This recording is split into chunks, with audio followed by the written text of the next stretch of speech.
Welcome back to Forester Asks Questions. My name's Tom Coates. I'm a chartered forester, and last week I attended a conference in Durham which was organised by DEFRA, the Centre for Forest Protection, and Future of UK Treescapes, and it was a research conference that was sort of designed to sort of bridge the gap between researchers, policymakers and practitioners. And I can honestly say it was an absolutely fantastic conference in terms of organisation, but also in terms of impact. And I took the opportunity to catch up with Andrew Weatherall, who leads on woodland policy for the RSPB, and just to really talk to him and sort of get his thoughts on what the outcomes of the conference might be and what he envisages the future of forestry looking like. So I hope you enjoy this interview. So I'm here with Andrew Weatherall at the Britain's Future Forests conference that's run by DEFRA at Durham. It's Ramside Hall, and Andrew leads on forest policy or woodland policy for the RSPB. So it's a great opportunity to speak to Andrew just about the RSPB's view on woodland policy, and also Andrew was really kind to me because he was a very kind chair of the session that I was the panelist for. So that was really quite handy. So Andrew, how are you finding the conference so far? Yeah, the conference has been great, and you did really well, Tom, as reflecting on the role of all of this research and how it fits with forest productivity and timber. So that was a real good thing in the conference, I think, that it's not just a bunch of researchers getting together and talking to each other. So thank you for that. The conference is great. There is a bit of a focus on native woodlands for nature's recovery, but I think people are grappling with future research directions and how to engage more with the forestry sector. So good stuff. And can you say a little bit about your role and what you do at the RSPB? Yeah, my official role is as Principal Policy Officer for Woodlands and Forestry. That's a UK-wide role, so essentially I lead on our decision making about how to engage with policy makers, that's ministers and shapers, the civil servants, across the 4 countries, which is complicated because forestry is devolved. But we have 3 priorities for forest policy for ourselves. The first one is about the management of native woodlands, and that's especially about ancient woodland protection, restoration and improvements in condition. And that includes things that the forest sector would approve of, like deer management and thinking about grey squirrels as well. The second one is about getting the woodland creation balance right. So in Scotland, we tend to advocate for a higher proportion of native woodlands for nature's recovery because Scotland produces as much wood as it uses. It's very different in England, where in fact the balance is the other way. So the Forestry Commission are pushing for 30% conifer in the mix at the moment, and we're not opposing that because we are concerned about environmental offshoring.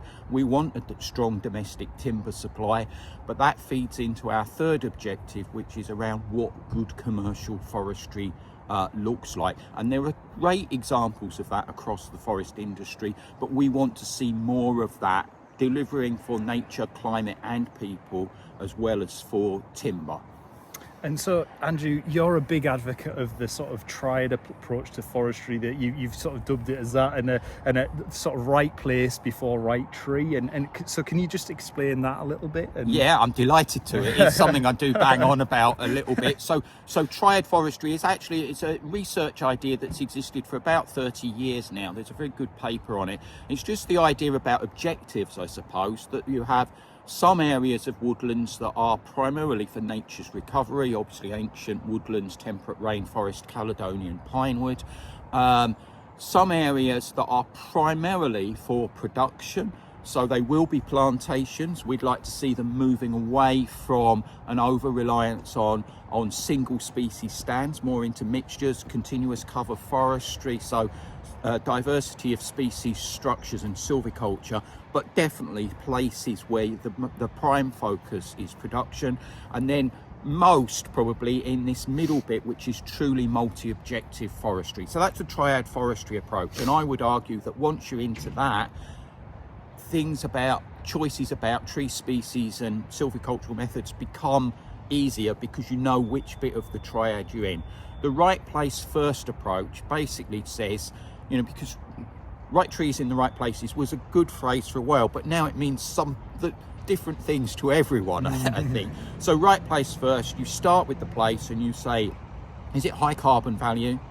Is it high conservation value? Has it got really strong community value, or is it highly productive farmland? And if it's any of those things, then what we would say is there's probably better places for trees. You might integrate trees through agroforestry or wood pasture, for example, but essentially I think we're saying look at the other places. It's kind of akin to in Forestry Commission, the Forestry Commission's sensitivity mapping approach, where you look at the constraints and see what's left. And actually there is a lot left, that we can achieve tree targets if we're ambitious about those lower risk sensitivity areas.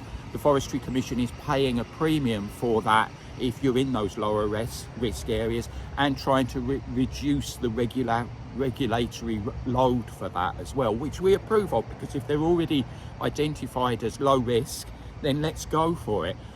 I would say that you and I, Tom, will probably disagree about some of the thresholds of what is low, medium and high risk, but the principle is great. So think about the place first, then think about your objectives. Is it going to deliver how is it going to deliver for climate, nature and people? Because all of them do to different extents, but that's where the triad comes in. And then once you've decided that, you're kind of into the trees themselves.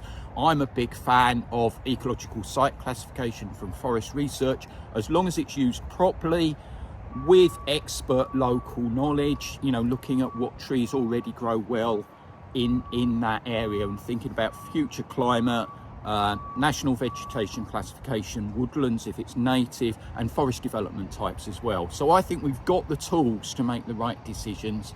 I'm not saying it's easy, of course it's not easy, we're struggling to do it, but the framework helps us to make the right choices. And okay, so just leave us finally then, Andrew, what are you optimistic about for the future of forestry in the UK? What I'm most optimistic about at the moment actually is all the great case studies that I'm finding out about wild venison supply chains, because what I've heard recently is patients in hospitals are eating wild venison. It's going into prisons, into schools, into food banks. There's a celebrity chef doing wild venison stews. That's not the right name, there's a posher name. So there's real opportunities, I think, to start thinking about that deer management that the whole sector, the woodland conservation sector and the forest industry wants. And if we can bring all those case studies together and say, well, let's roll out all these great examples nationally, let's think about government procurement favouring wild venison, then I'm really excited about that. Brilliant. Thank you very much, and thank you once again for being a very kind chair to me this afternoon. So it's been my pleasure. Thank you. Excellent.